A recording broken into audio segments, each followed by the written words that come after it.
The morning sun cast long shadows across the pristine corridors of the Galactic Academy on Nexus Prime, where representatives from dozens of species gathered to learn about interstellar diplomacy and trade. The Academy stood as a symbol of unity among the civilized races, its crystalline towers reaching toward the purple sky like fingers of hope. Marcus Chen walked these halls with the casual confidence that seemed to characterize all humans, though to his alien classmates, his very presence was both fascinating and terrifying. At 6 feet tall with dark hair and calm brown eyes, he appeared unremarkable by human standards. But, to the other species in the Academy, he was a walking reminder of why humans were classified as a Class 7 Deathworlder species. The classification wasn't meant as an insult. It was simply a fact. Humans came from Earth, a planet so hostile that most galactic species would die within hours of setting foot on its surface. The gravity was crushing, the atmosphere was corrosive, the weather patterns were catastrophic, and the native lifeforms were universally aggressive. That humans had not only survived but thrived on such a world made them objects of both admiration and fear throughout the galaxy. In the Academy's advanced xenobiology classroom, Professor Vextari, a tall, graceful Etherian with translucent blue skin and, for delicate arms, was conducting her morning lecture. Her species was known for their advanced medical knowledge and peaceful nature. They had eliminated violence from their society over 3,000 years ago and viewed any form of aggression as a mental illness to be treated with compassion. Today we will discuss the fascinating adaptations that allow various species to survive in hostile environments, Professor Vextari said, her melodious voice carrying easily through the circular amphitheater. Her large, silver eyes swept over the diverse collection of students. Consider the thermal Krillians, who can withstand temperatures that would instantly vaporize most organic matter. Marcus sat in the middle section, surrounded by his usual study group. To his left was Xandra, a crystalline whose body resembled living gemstone and who communicated through harmonic vibrations. Her species was incredibly old and wise, having achieved interstellar travel when humans were still discovering fire. To his right sat Pip, a small, furry Nemorian who looked like a cross between a koala and a hamster. The Nemorians were known for their incredible technological aptitude despite their diminutive size. Behind them sat Corvin, a massive saurian whose reptilian ancestors had dominated their homeworld for millions of years. Despite his intimidating appearance, with scales like armor plating and teeth designed for ripping flesh, Corvin was studying to become a peace negotiator. His species had learned through bitter experience that their natural aggression needed to be channeled constructively. The key to understanding survival adaptations, Professor Vextari continued, is recognizing that what seems impossible to one species may be routine for another. Take the pressure tolerances of deep ocean dwellers, or the radiation resistance of the solar-touched. A thin tentacle shot up from the front row. It belonged to Kethmori, an aquatic deepworlder whose tank suit allowed him to attend surface classes. Professor, what about the psychological adaptations? Some species develop mental characteristics that help them survive harsh conditions. An excellent question, the professor replied. Mental resilience is indeed crucial. The ability to remain calm under extreme stress, to think clearly when facing mortal danger, to make split-second decisions that mean the difference between life and death. These traits are often just as important as physical adaptations. Pip squeaks softly to Marcus, is it true that humans can stay awake for days when they need to? Marcus smiled, keeping his voice low. Some of us can. My grandfather once stayed awake for 4 days straight during a hurricane rescue operation. Xandra's crystalline body hummed with curiosity. Your species' endurance capabilities are legendary. We have studied the accounts of humans crossing frozen wastelands and surviving in deserts for weeks. Evolution's a harsh teacher, Marcus replied simply. Earth doesn't give you many second chances. Professor Vextari was now discussing the social structures that evolved among cooperative species when a sharp alarm pierced the air. The sound was unlike the usual drill signals, this was the emergency alert that every student had been taught to recognize but hoped never to hear. Attention all students and faculty, came the announcement over the Academy's communication system. The voice belonged to Director Havek, but it carried a tension that made several students shift nervously in their seats. We have a security breach in Section 7. All classes are to shelter in place until further notice. This is not a drill. A collective murmur ran through the classroom as students from various species processed this information according to their cultural backgrounds. The Etherians like Professor Vextari immediately began stress-calming breathing exercises. The Nemorians huddled together, their small forms trembling slightly. The crystallines resonated with harmonic frequencies that helped center their thoughts. Marcus, however, did something that surprised his classmates. He pulled out his personal communicator and began quickly accessing the Academy's security feeds, his fingers moving with practiced efficiency. "Marcus," Professor Vextari said gently, "please put away your device. We should all remain calm and wait for instructions." "With respect, Professor," Marcus said, not looking up from his screen, "I want to know what we're dealing with." "Information is better than ignorance." Corbin leaned forward, his massive frame casting a shadow over the seats below. "What does your device show?" Marcus's expression grew serious as he studied the feeds. "Security breach in the residence quarter. Multiple casualties reported. Armed intruder moving toward the academic section." He paused, his jaw tightening slightly. "It looks like we're dealing with a Ravager." The temperature in the room seemed to drop several degrees. Ravagers were among the most feared criminals in the galaxy, individuals who had undergone illegal genetic and cybernetic modifications that enhanced their physical capabilities while destroying their capacity for empathy or reason. They were living weapons, created by underground organizations and sent out to spread terror. "A Ravager?" Pip's voice was barely a whisper. "But they're supposed to be extinct. The Galactic Council eliminated the last of the modification labs decades ago." "Apparently not all of them," Marcus said grimly. He looked up at Professor Vextari, whose blue skin had taken on a pale, almost transparent quality. "Professor, we need to secure this room. The standard lockdown procedures won't stop a Ravager." Professor Vextari's 4 hands fluttered uncertainly. "The Academy security forces will handle this situation. We are not equipped to deal with such violence." "The Academy security forces are trained for handling student disputes and minor theft," Marcus replied, standing up. "They're not prepared for this." ZYXandra's harmonics took on an urgent frequency. "Marcus speaks truth. Our research indicates that Ravagers possess strength equivalent to heavy industrial equipment and pain tolerance that makes them nearly unstoppable once they begin an attack." The sound of distant screaming drifted through the Academy's ventilation system, followed by the unmistakable noise of something heavy being thrown against a wall. Several students whimpered, and Professor Vextari's hands began to shake. Marcus walked to the front of the classroom and began examining the door's locking mechanism. "This won't hold for more than a few seconds against a Ravager. We need to create additional barriers." "What do you propose?" Corvin asked, his predatory instincts beginning to surface despite his peaceful intentions. "We move the heavy tables against the door. Create a funnel that forces any intruder to approach from a single direction. Set up defensive positions using the lab equipment as cover." Marcus's voice was calm and methodical, as if he were discussing homework rather than preparing for a life-or-death situation. The other students stared at him in amazement. While they were paralyzed by fear, the human was already planning their defense. "Marcus," Professor Vextari said, her voice trembling, "violence is not the answer. Perhaps we can reason with this individual."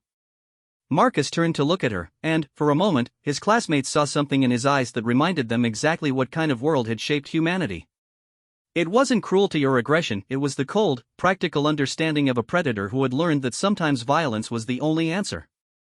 "Professor," he said gently, "Ravagers have had their capacity for reason surgically removed. You can't negotiate with something that's been programmed to kill." The sound of approaching footsteps echoed through the corridor outside, accompanied by a mechanical whirring that sent chills through the assembled students. Whatever was coming toward them moved with purpose and speed. Pip squeaked in terror and scrambled under one of the lab tables. Several other students began to sob quietly. ZYXandra's crystalline form resonated with frequencies of deep distress. Even Corvin, despite his formidable natural weapons, looked uncertain. Marcus, meanwhile, had begun systematically examining the classroom for anything that could be used as a weapon or defensive tool. He pulled chemical containers from the lab stations, checked the stability of the overhead projector mounting, and tested the weight of various pieces of equipment. "What are you doing?" whispered one of the deepwater students from her environment suit. "Preparing," Marcus replied simply. The footsteps were getting closer now, accompanied by a sound like metal scraping against stone. Through the door's window, a shadow passed by, something tall and angular that moved with unnatural speed. Professor Vextari had backed against the far wall, her four hands pressed against her chest in her species' gesture of ultimate distress. "This cannot be happening. The Academy is a place of peace and learning. Sometimes peace has to be defended," Marcus said, positioning himself near the door. The shadow passed by the window again, and this time they could see it clearly. The Ravager had once been humanoid, but extensive modifications had transformed it into something that belonged in a nightmare. Its arms had been replaced with mechanical appendages that ended in razor-sharp claws. Its legs were cybernetic, allowing it to move with inhuman speed and precision. Most disturbing of all, its head had been partially replaced with a targeting system that glowed with malevolent red light. The creature stopped outside their classroom door and turned its sensor array toward the window. For a moment, it seemed to be scanning the room, counting the life forms inside. Then, it smiled, revealing teeth that had been replaced with serrated metal implements designed for maximum damage. The Ravager raised one clawed hand and placed it against the door. The metal began to glow and warp under the pressure of its enhanced grip. Several students screamed. Professor Vextari collapsed to her knees, overwhelmed by the sheer wrongness of the creature outside. But Marcus Chen did something that would be talked about for generations among the species of the Galactic Academy. He chuckled. It wasn't a sound of madness or fear. It was the low, confident chuckle of someone who had just realized that the monster trying to break down their door had made a serious mistake. "Marcus?" Corvin whispered, unsure whether his human friend had finally snapped under the pressure. Marcus turned away from the door and began rolling up his sleeves with deliberate calm. "You know what the funny thing is?" he said, his voice carrying easily through the terrified classroom.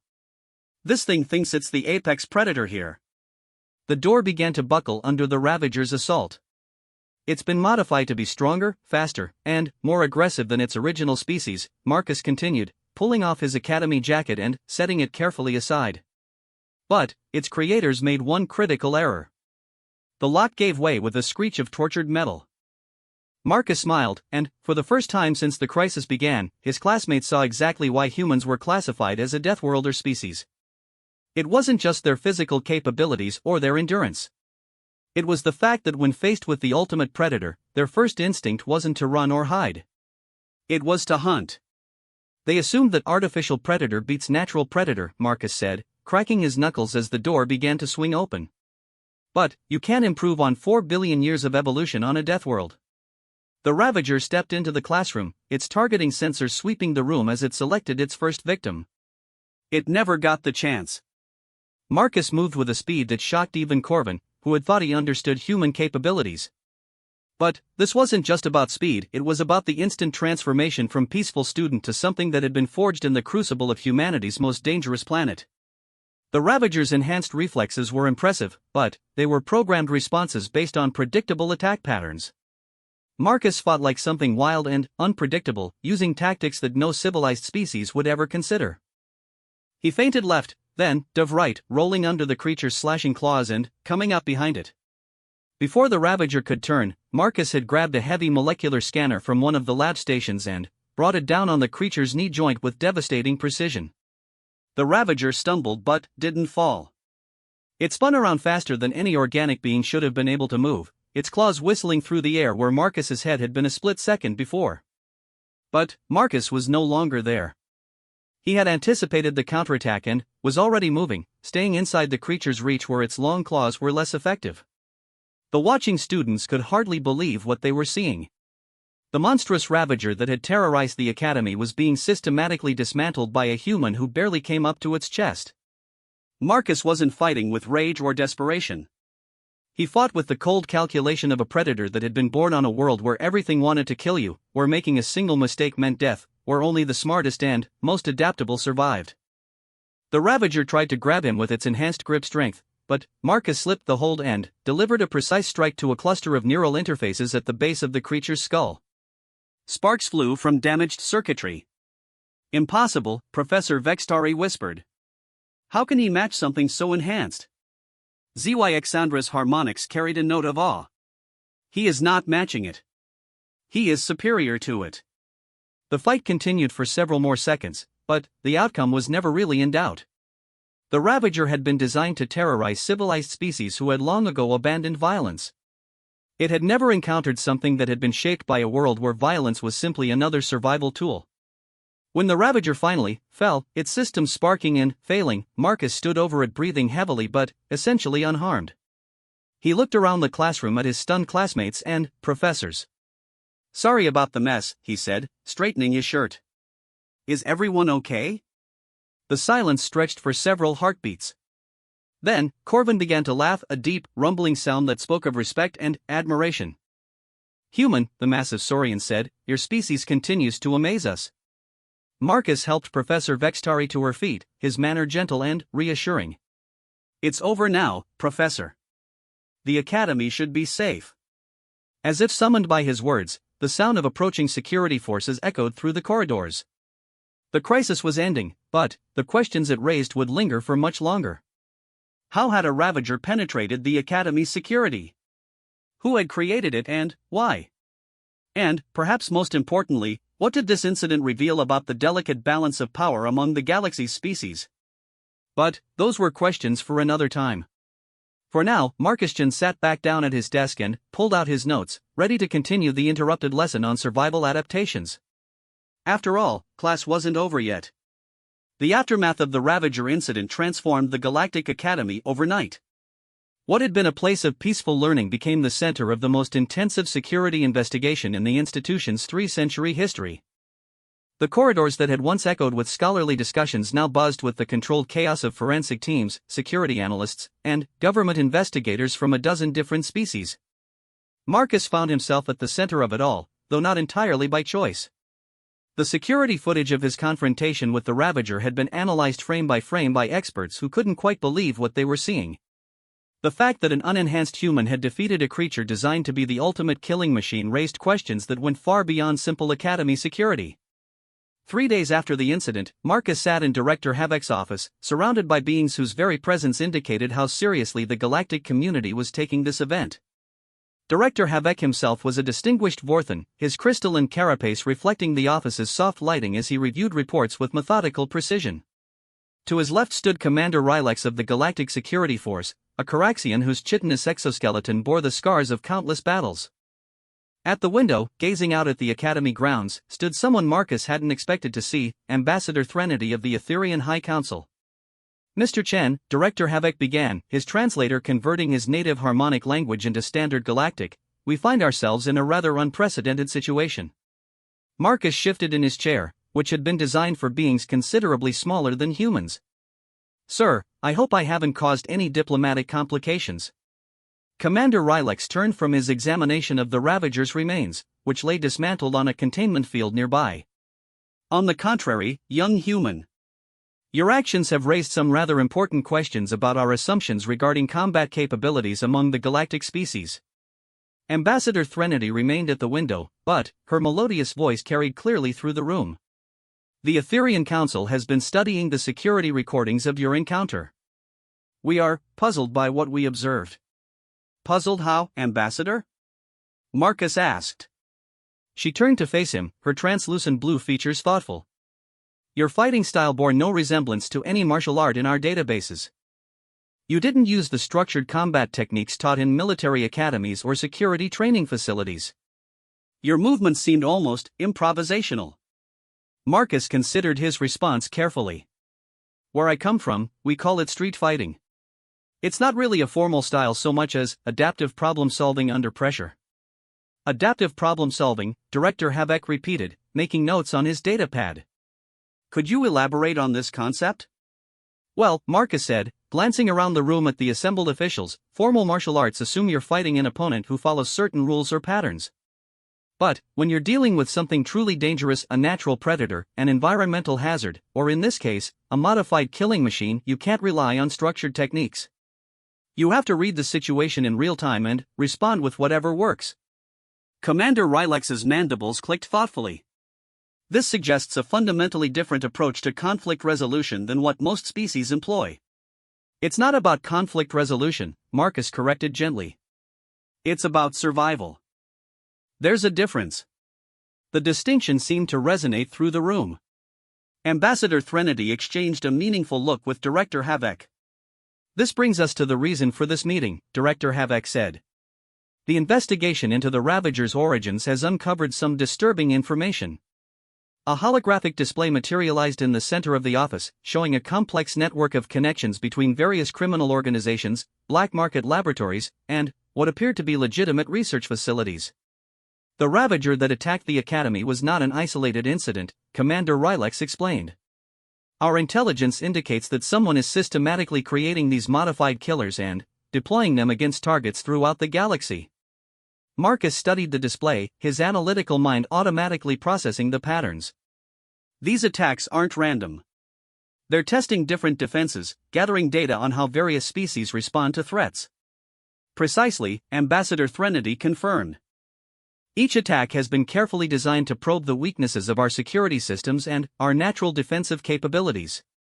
But, your encounter represents the first time a Ravager has been defeated by an unenhanced individual, Director Havek added. This has implications. Marcus began to understand where the conversation was heading. You want me to help you study this problem? More than study it, Commander Rylex said. We believe whoever is behind these attacks will escalate their efforts now that they know their Ravagers can be defeated. They'll need to understand how and why their perfect weapon failed. The holographic display zoomed in on several star systems, showing the locations of recent Ravager attacks. The pattern was becoming clearer, the attacks were moving in a spiral toward the galactic core worlds, testing the defenses of increasingly important targets. The next logical target, Ambassador Threnody said quietly, would be the Galactic Council chambers on Centris Prime. The weight of that statement settled over the room like a heavy blanket. The Galactic Council was the governing body that maintained peace and stability throughout known space. An attack on the Council chambers wouldn't just be terrorism, it would be a declaration of war against galactic civilization itself. What exactly are you asking me to do? Marcus inquired. Director Havek leaned forward in his chair. We're asking you to continue your education here at the Academy, but with a specialized focus. You would work with our security teams to develop new defensive protocols based on your unique approach to threat response. Additionally, Commander Rylex added, we would like you to train select volunteers from various species in these adaptive survival techniques. Marcus raised an eyebrow. You want me to teach aliens how to fight like humans? We want you to teach them how to think like humans when facing a threat, Ambassador Threnody clarified. Your species' approach to problem-solving under extreme pressure appears to be fundamentally different from our own. The conversation was interrupted by a soft chime from Director Havek's communication system. Sir, came the voice of his assistant, the student delegation is here for their appointment. Director Havek nodded to the others. Please, send them in. The office door slid open to admit Marcus's classmates from the xenobiology course. Corvin ducked his massive frame through the doorway, followed by the floating tank that contained Kethmori. Zyxandra's crystalline form chimed softly as she entered, while Pip scampered along behind, his small form nearly invisible among his larger companions. We apologize for the interruption, Corvin said, his deep voice respectful but determined. But, we felt it was important to be part of this discussion. Commander Rylex's compound eyes focused on the diverse group. This is highly irregular. These proceedings involve classified security matters. With respect, Commander, Zyxandra said, her harmonic voice carrying undertones of ancient authority, we were present during the incident. We witnessed capabilities that challenge our fundamental understanding of species interactions. Pip squeaked up from near the floor, plus, Marcus is our friend. If he's going to be involved in something dangerous, we want to help. Ambassador Threnody smiled, the expression somehow both sad and proud. Young Nemorian, what you propose would require courage that your species has never been asked to demonstrate. Our species built the first interstellar communication networks, Pip replied with surprising firmness. We've been quietly helping hold the galaxy together for centuries. Maybe it's time we did it less quietly. Kethmori's aquatic form pulsed with bioluminescent patterns that his translator converted to speech. The deep currents carry news of unrest in the outer systems. Something moves in the darkness beyond our normal perception. If this threat is real, it will eventually reach all of us. Marcus looked around at his friends, seeing the determination in their various features. These beings had been shaped by very different evolutionary pressures than humans, but they possessed something that couldn't be measured in combat effectiveness or physical capability, loyalty. Director, Marcus said, if I'm going to be involved in this, I want them to be part of it too. Absolutely not, Commander Rylex said immediately. These individuals have no combat training, no security clearance, and no relevant experience. They have something more valuable, Marcus countered. They understand how different species think and react under pressure. If we're really dealing with an enemy that's targeting the entire galactic community, we need perspectives from the entire galactic community. Director Havok considered this, his crystalline features refracting the office lighting in complex patterns. There is precedent for civilian consultants in matters of galactic security. But it would require extensive background checks and security protocols. More importantly, Ambassador Threnody added, it would place you all in considerable danger. The entities behind these attacks have demonstrated a willingness to target innocent civilians.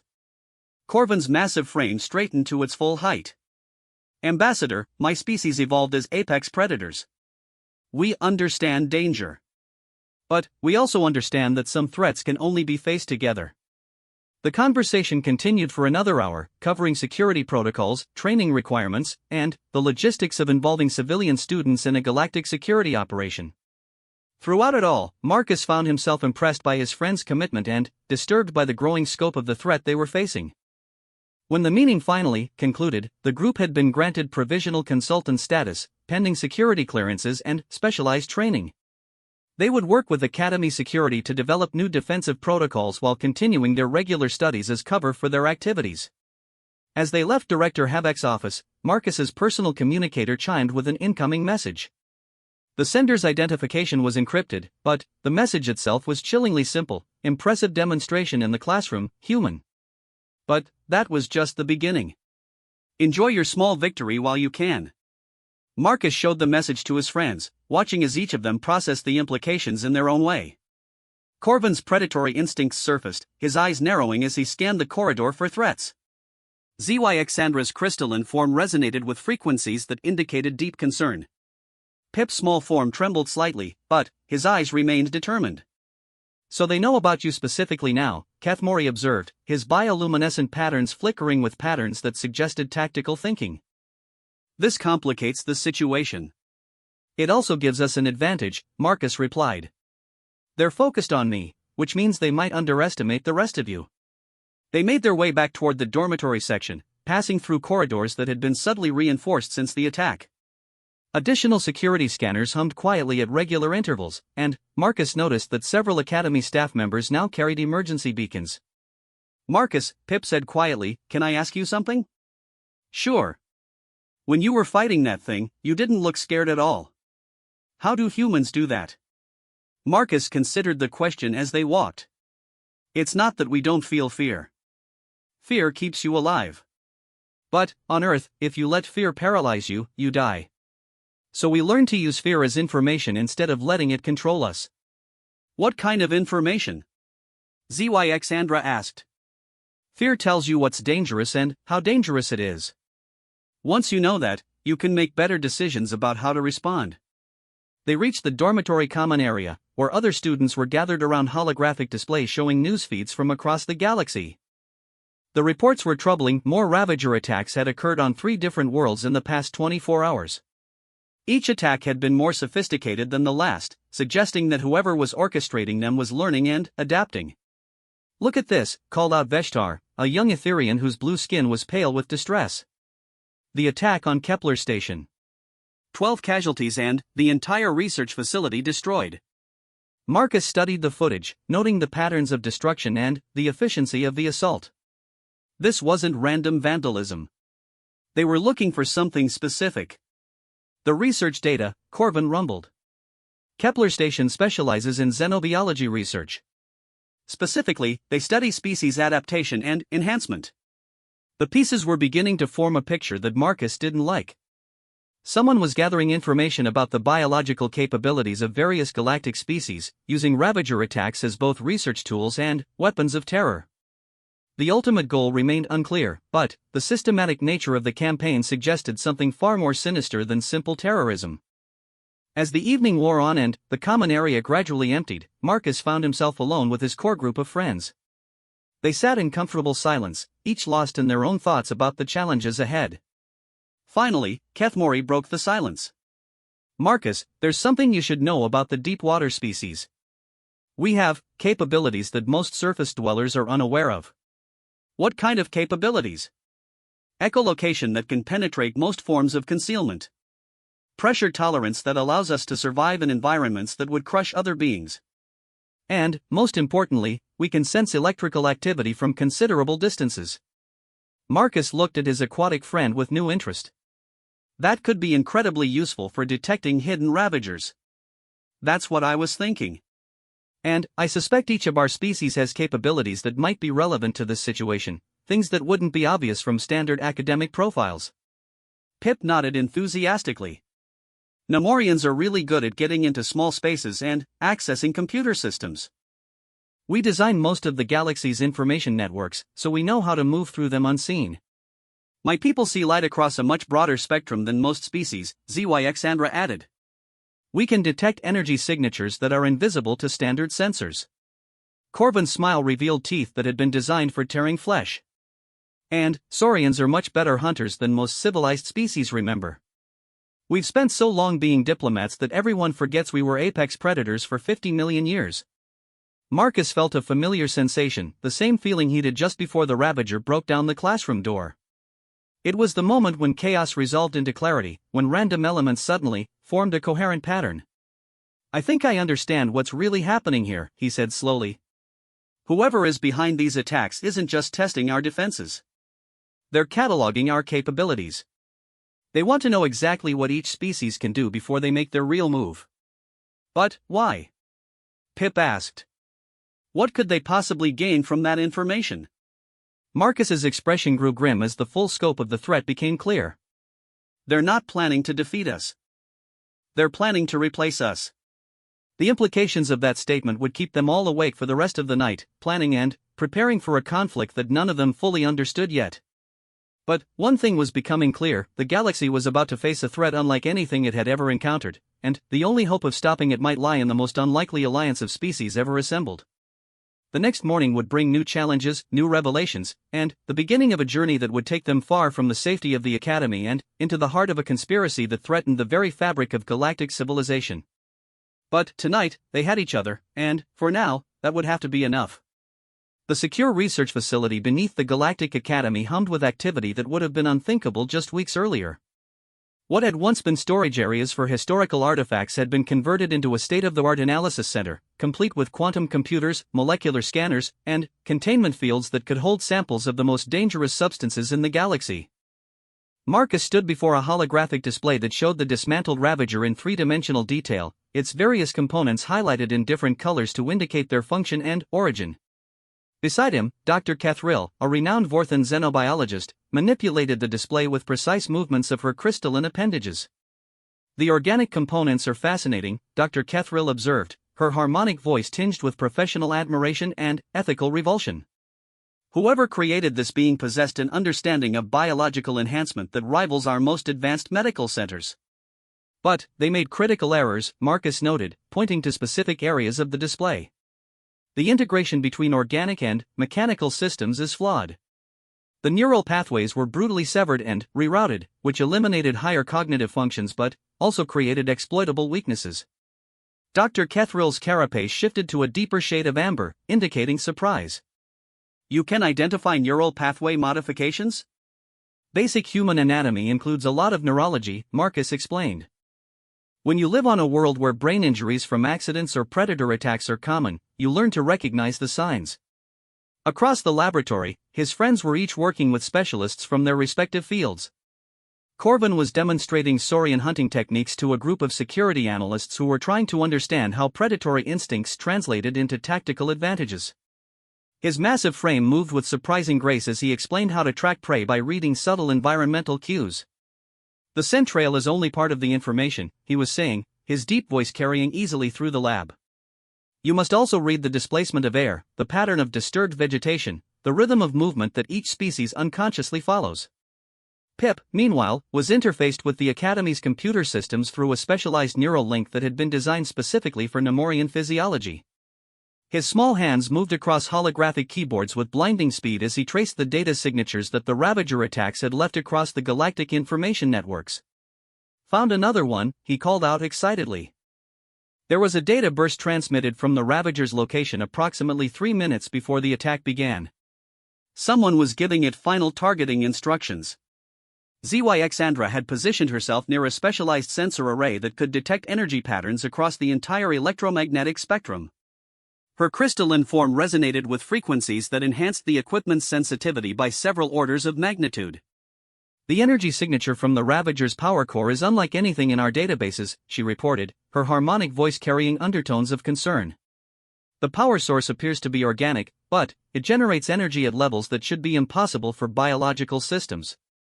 Kethmori floated in a specially constructed analysis tank that allowed him to interface with the facility's deep scan sensors. His bioluminescent patterns pulsed in complex rhythms as he processed information from multiple data streams simultaneously. The water table beneath the academy shows trace contamination, he announced. Molecular signatures suggest that the Ravager was constructed in a facility that uses aqueous suspension chambers for biological modification. The isotopic ratios point to a star system in the Outer Rim territories. Marcus pulled up a star chart and highlighted the region Kethmori had identified. That's Kethmar in space. Officially, it's a dead system. No inhabited worlds, no industrial facilities. Officially, Dr. Kethril repeated, her tone suggesting she found that designation suspect. But the Outer Rim has many systems that are officially uninhabited while serving as bases for activities that civilized species prefer not to acknowledge. The investigation had been proceeding for 2 weeks since the Academy attack, and the picture that was emerging grew more disturbing with each piece of evidence they uncovered. The Ravager program was far more extensive and sophisticated than anyone had initially suspected. What had seemed like isolated terrorist incidents was actually a carefully orchestrated campaign that spanned multiple star systems and involved resources that suggested backing from a major power. Commander Rylex's team found something interesting on Kepler Station, announced Director Havak as he entered the laboratory. His crystalline carapace reflected the facility's lighting in patterns that indicated both urgency and concern. A new holographic display materialized, showing the ruins of the research facility that had been attacked 3 days earlier. The destruction was extensive, but hidden beneath the obvious damage were subtler signs that told a different story. The attackers weren't just destroying the facility, Marcus observed after studying the patterns for several minutes. They were extracting specific research data. Precisely, Director Havak confirmed. The Kepler Station team was working on a classified project involving genetic memory storage.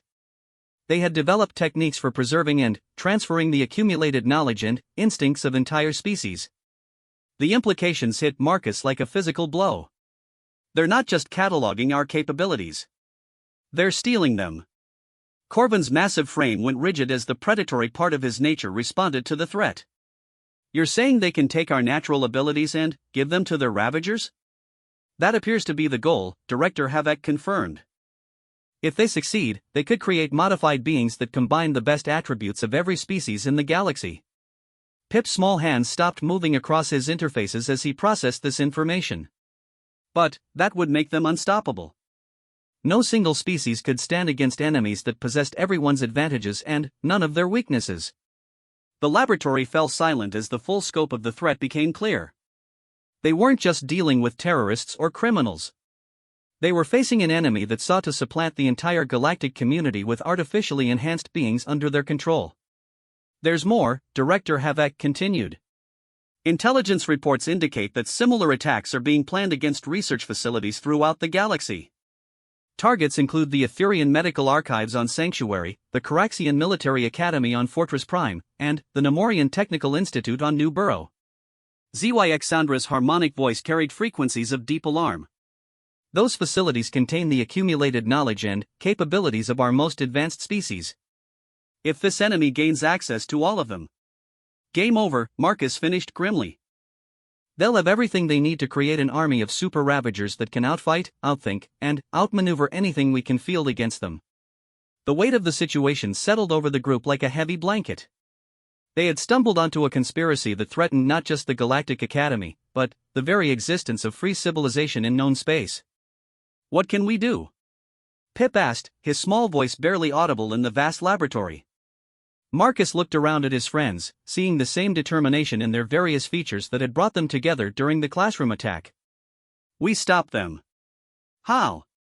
Corvin asked. We're students, not soldiers. That's exactly why we might be able to stop them, Marcus replied. They're planning for conventional resistance from official military and security forces. They're not expecting a response from the academic community. Dr. Kethrill's carapace shifted to a pattern that indicated thoughtful consideration. What do you propose? Marcus walked to the center of the laboratory and activated the main holographic display. A three-dimensional map of the galaxy appeared, with the locations of various attacks and target facilities highlighted in red. They've been moving in a pattern, he said, tracing connections between the various sites. Each attack builds on information gathered from the previous ones. They started with isolated targets to test their ravagers, then moved to research facilities to gather specific capabilities. The pattern suggests their next target will be a major population center, Kethmori observed, his bioluminescent patterns flickering with analytical precision. Somewhere with both strategic importance and a large concentration of diverse species. Pip's interfaces chimed as he cross-referenced the pattern with galactic shipping schedules and political calendars. The Galactic Trade Summit on Meridian Station. It's scheduled to begin in 6 days, and it will have representatives from every major species. Marcus nodded grimly. Perfect target. Maximum diversity for genetic sampling, high symbolic value for psychological impact, and enough chaos to cover their real objective. Which is? Dr. Kethrill asked. The Galactic Council's emergency protocols, Marcus replied. During a major crisis like a terrorist attack on the Trade Summit, the Council would activate their emergency response procedures. All the key decision-makers, all the critical information, all the command codes for the galaxy's defense forces would be centralized in one location. The pieces of the conspiracy were falling into place with terrifying clarity. The entire Ravager campaign had been designed to force the galactic government into a defensive posture that would make them vulnerable to a single, decisive strike. We have to warn the authorities, Zyxandra said. And we will, Marcus agreed. But we also have to assume that our enemies have infiltrated those same authorities. They've been planning this for years, possibly decades. They'll have people in place to ensure that any warnings are ignored or suppressed. Director Havok's crystalline features reflected patterns of deep concern. What alternative do you propose? Marcus manipulated the holographic display to show the route between the Academy and Meridian Station. We go there ourselves. We gather evidence of the planned attack, identify the infiltrators, and stop them before they can implement their final phase. That's suicide, Commander Rylex's voice came from the laboratory entrance as the security chief strode into the room. You're talking about 6 students and a handful of researchers going up against an enemy that has defeated every military force they've encountered. No, Marcus corrected. I'm talking about 6 individuals who represent capabilities that this enemy hasn't encountered before. They've tested their Ravagers against conventional military responses, but they've never faced the kind of adaptive problem-solving that comes from being trained in a truly diverse academic environment. Corvin's predatory grin revealed teeth that glinted in the laboratory lighting. Plus, they're expecting to face official resistance following official protocols. They're not expecting a hunting pack. Commander Rylex looked around the group, his compound eyes taking in each member before settling on Marcus.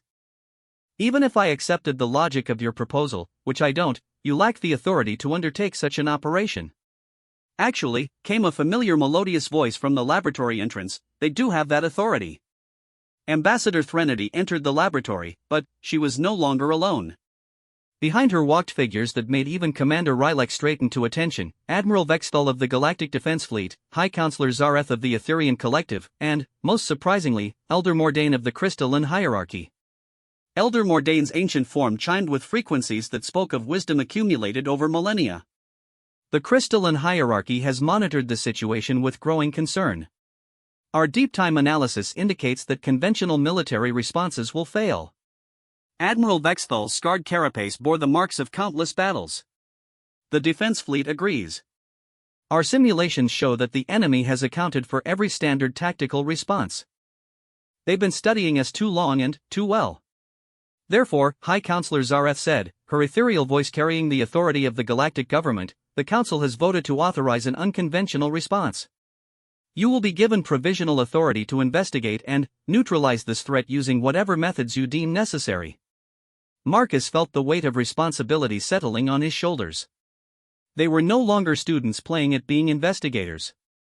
They had become the galaxy's last hope against an enemy that threatened to destroy everything their civilization had built. "What resources will we have?" he asked. "A small, fast ship with advanced stealth capabilities," Admiral Vexthal replied. "Enough equipment to maintain your cover as academic researchers attending the trade summit. And, most importantly, the knowledge that if you fail, there may not be another chance to stop them." The next few hours passed in a blur of preparation and briefings. Their cover story was established. They were attending the trade summit to present research on interspecies cooperation in crisis situations. Their real mission was to identify and neutralize the Ravager threat before it could achieve its ultimate objective. As they boarded the stealth ship that would take them to Meridian Station, Marcus took one last look back at the Academy. The institution that had shaped him and brought him together with his closest friends might not survive what was coming. But, perhaps, if they succeeded, something better could be built in its place. The ship lifted off into the star-filled void, carrying 6 young beings toward a confrontation that would determine the fate of galactic civilization. Behind them, the Academy's towers caught the light of the setting sun, a reminder of all they were fighting to preserve. Ahead of them lay Meridian Station, the trap their enemies had prepared, and the final test of everything they had learned about survival, cooperation, and the true meaning of strength.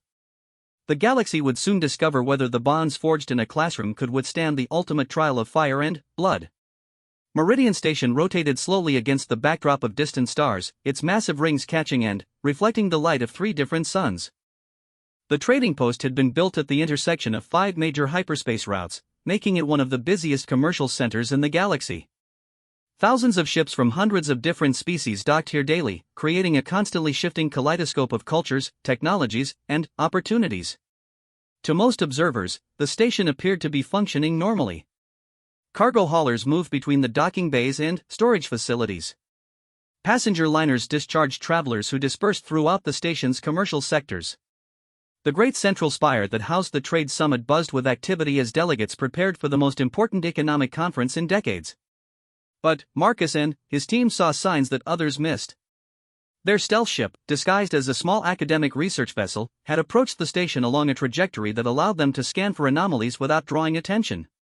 What they found confirmed their worst fears. "Energy readings are all wrong," Zyxandra reported from her position at the sensor array. "There are power signatures hidden throughout the station that don't match any registered systems." Kethmori's tank had been modified with additional sensor equipment that allowed him to detect minute vibrations through the station's structure. "Structural modifications in the lower levels. Someone has been installing heavy equipment without proper permits." Pip's small fingers flew across his interfaces as he infiltrated the station's information networks. "Security schedules have been altered.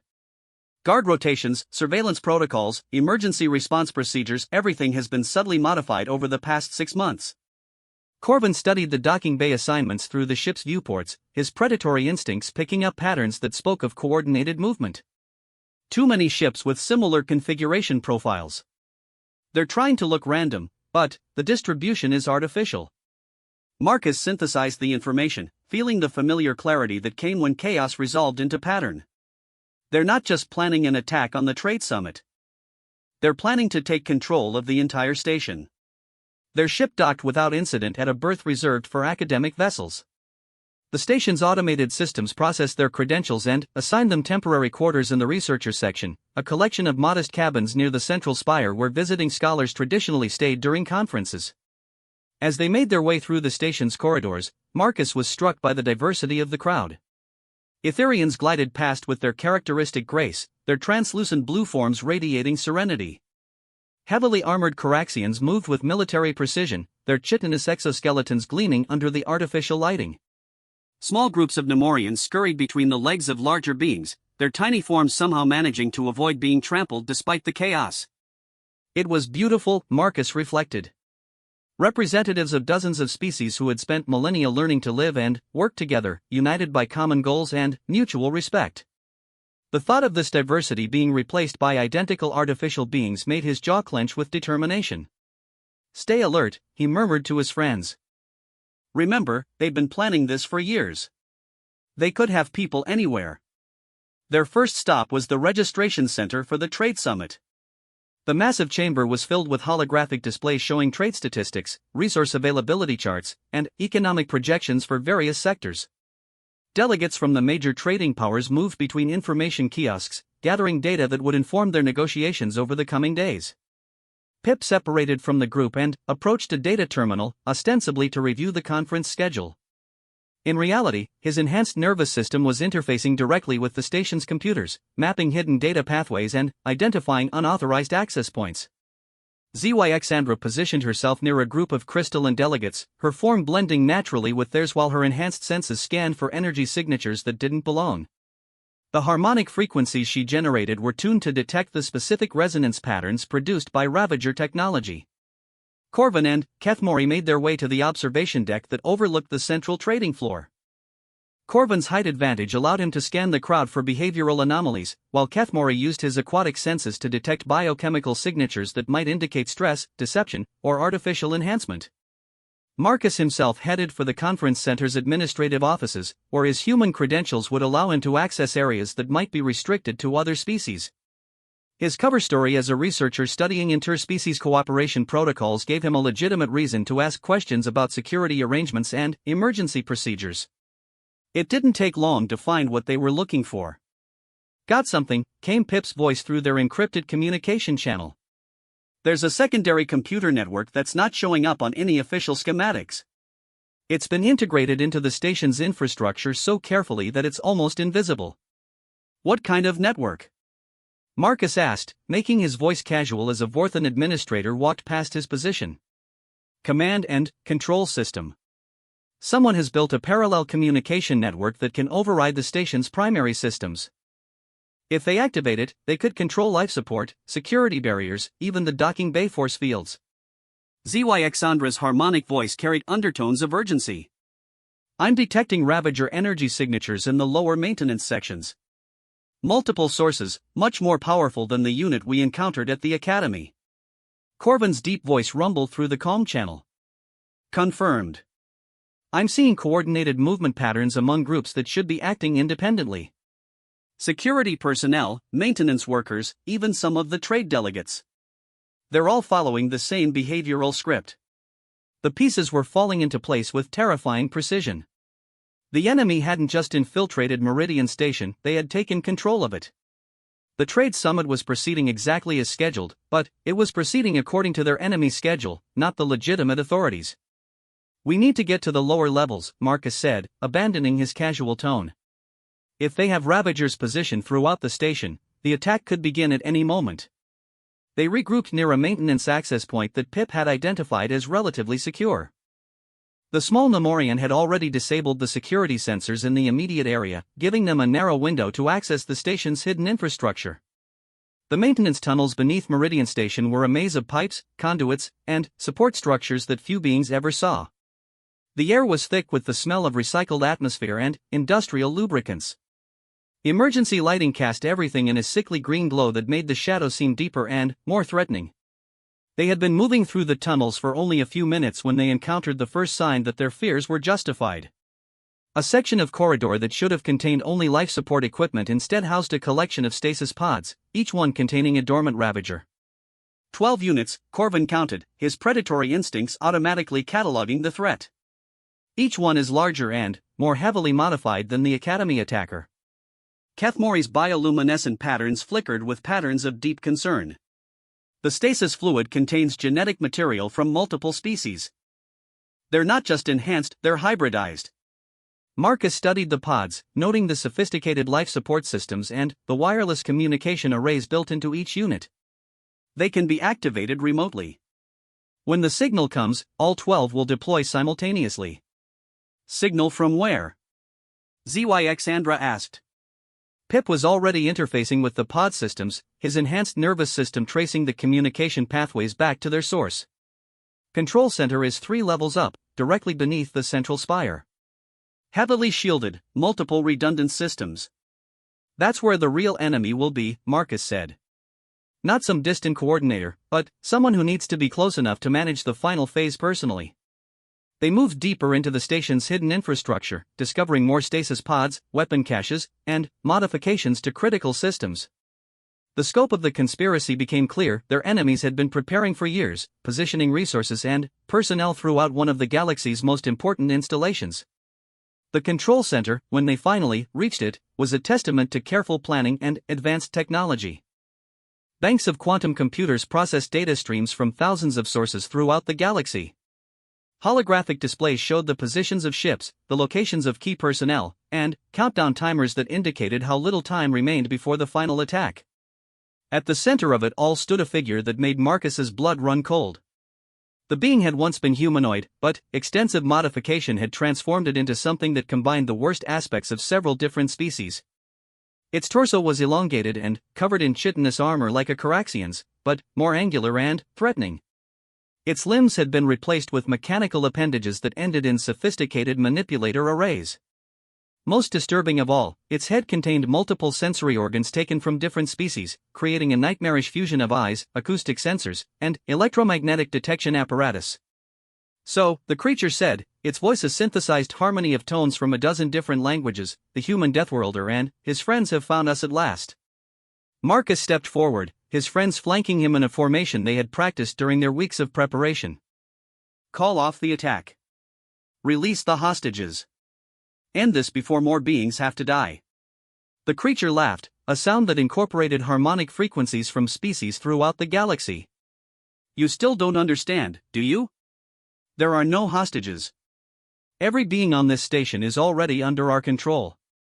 Holographic displays around the control center lit up with images from throughout Meridian Station. In the Trade Summit chamber, delegates continued their discussions, unaware that neural control implants had been subtly influencing their decisions for months. In the security centers, guards followed patrol routes that had been designed to leave critical areas undefended at specific times. Even in the residential sections, civilians went about their daily routines while microscopic nanobots in the air recycling system slowly prepared them for neural subjugation.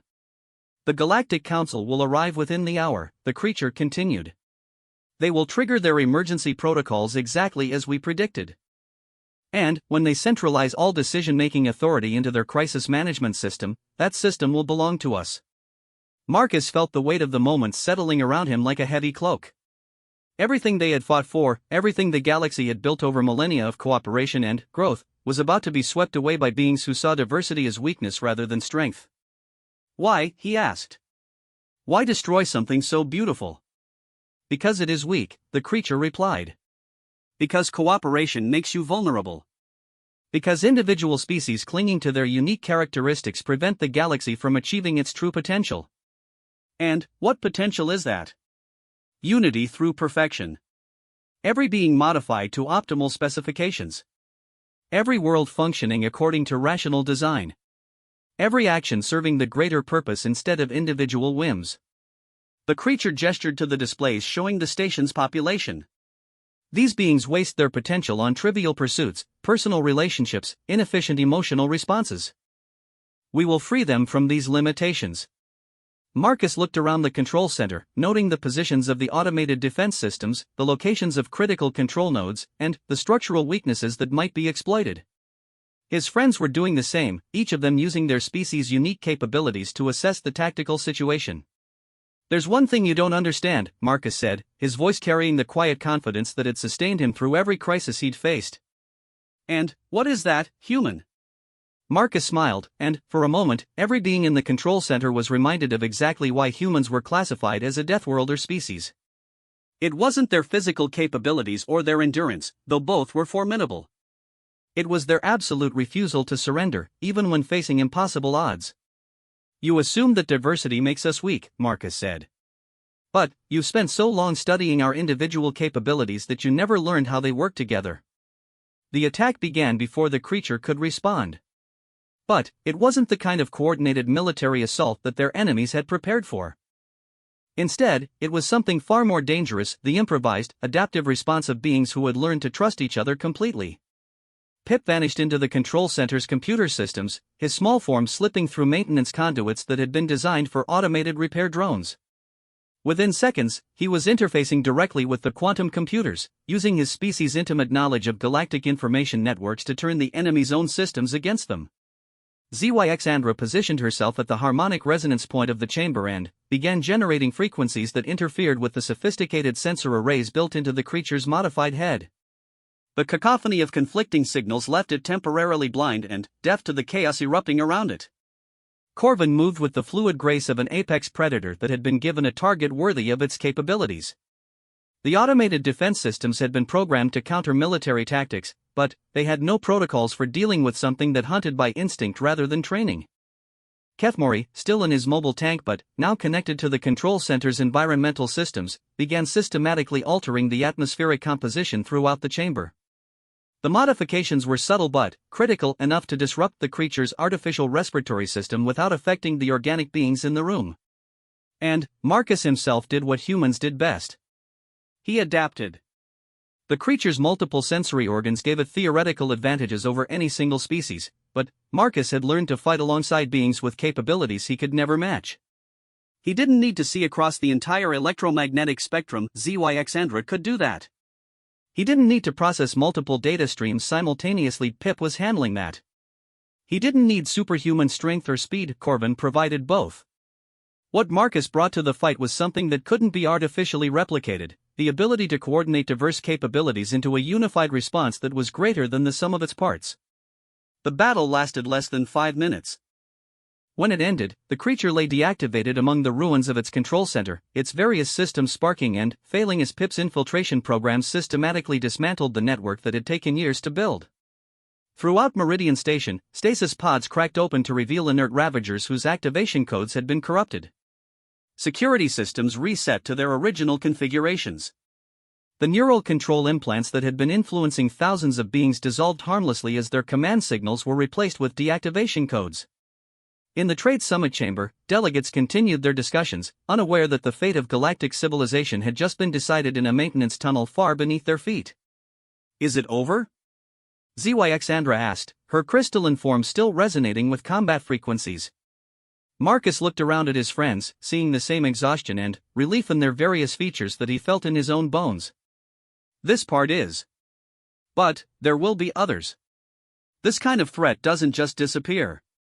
Pip emerged from the computer systems, his small form trembling with fatigue. Found something interesting in their databases. This wasn't the only operation. They have cells like this throughout the galaxy. Then, we'll stop them too, Corvin said simply. All of them. Kethmori's bioluminescent patterns pulsed with patterns of determination. The galaxy survived because we learned to work together. We'll keep it that way. As they made their way back to the surface levels of Meridian Station, Marcus reflected on everything they had learned. The enemy had been right about one thing: the galaxy's diversity did create vulnerabilities. Different species had different weaknesses, different blind spots, different limitations. But diversity also created something that artificial unity could never match: the ability to adapt, to overcome, to find solutions that no single perspective could discover alone. The Trade Summit continued for 3 more days, reaching agreements that would shape galactic commerce for decades to come. The delegates never learned how close they had come to losing everything they were working to build. Marcus and his friends returned to the Galactic Academy as quietly as they had left, resuming their studies as if nothing had changed. But everything had changed. They had seen what the galaxy was capable of becoming if beings forgot the value of their differences. They had also learned that sometimes the greatest strength wasn't in becoming something more than what you were. Sometimes it was in becoming something better than what you were, not through artificial enhancement, but through the bonds you formed with others who were different from yourself. The classroom where it all began had been repaired and returned to normal use. Professor Vextari continued her lectures on xenobiology, though she now included case studies on adaptive cooperation under extreme stress. Students from dozens of species continued to gather there, learning not just facts and theories, but how to see strength in difference and unity in diversity. And, in the back of the room, 6 friends sat together, sharing knowledge and perspectives that no single species could provide alone. They had learned that the universe was vast and dangerous, filled with beings who would use strength to dominate rather than protect. But they had also learned that as long as there were those willing to stand together, not as uniform copies of the same ideal, but as unique individuals united by common purpose, the galaxy would endure. The greatest victory wasn't in the defeated enemy or the saved station. It was in the simple fact that tomorrow, they would all return to class together, ready to learn something new about the endless possibilities that emerged when different species chose cooperation over conquest. After all, the best lessons were often learned not from textbooks, but from the friends who helped you survive long enough to understand them.